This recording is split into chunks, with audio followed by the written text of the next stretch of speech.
Welcome to the tutorial. Today, we're diving into how to train a LoRA model using Koya_SS. From preparing images to completing the training, I'll guide you step by step to help you achieve high-quality results. Let's get started. Step 1. Preparing your images. First, let's talk about preparing your images. You'll want between 20 to 100 images. For best results, aim for a resolution of 1024 x 1024 pixels, though 512 x 512 can work too. A few dozen images are usually enough for effective training. Make sure the images have good resolution, avoid small, low-quality ones. It's also important to maintain a consistent theme in your dataset. Try to avoid images with complicated backgrounds or unrelated elements, as this could confuse the model. To add diversity, include different perspectives of your character, varied angles, facial expressions, and body poses.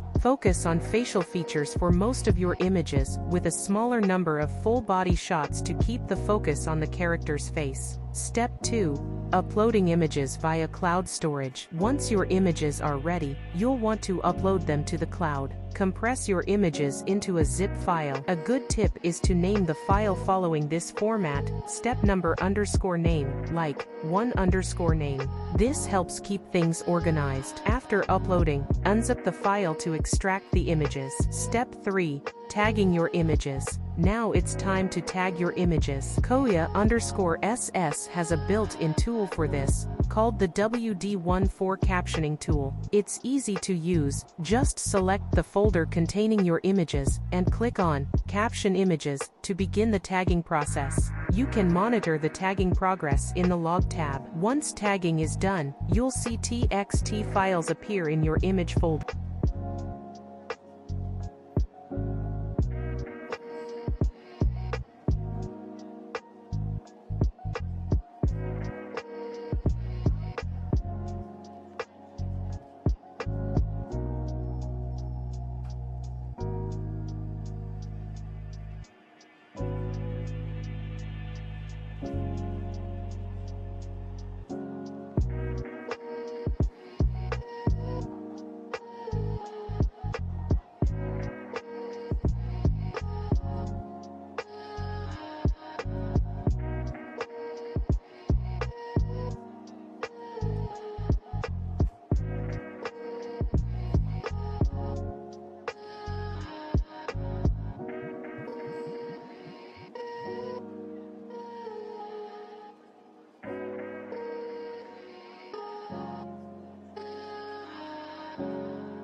Step 4. Initiating LoRA Training. With your images tagged, let's move on to training your model. In Koya_SS, go to the LoRA Training tab to set up the environment. You'll need to configure the path for your training, select the base model you want to use, and specify the path where your images are stored. Don't forget to define the output directory, so you know where your trained model will be saved once it's ready. Step 5. Configuring LoRA Training parameters. Next, let's configure the training parameters. For most projects, I recommend setting 5 to 10 epochs. This means the model will go through your dataset 5 to 10 times. You can also adjust the maximum training steps, which will affect the balance between speed and quality. Once you're happy with the settings, start the training process. The model will now begin learning from your data. Step 6. Monitoring training progress. During training, make sure to keep an eye on the Log tab.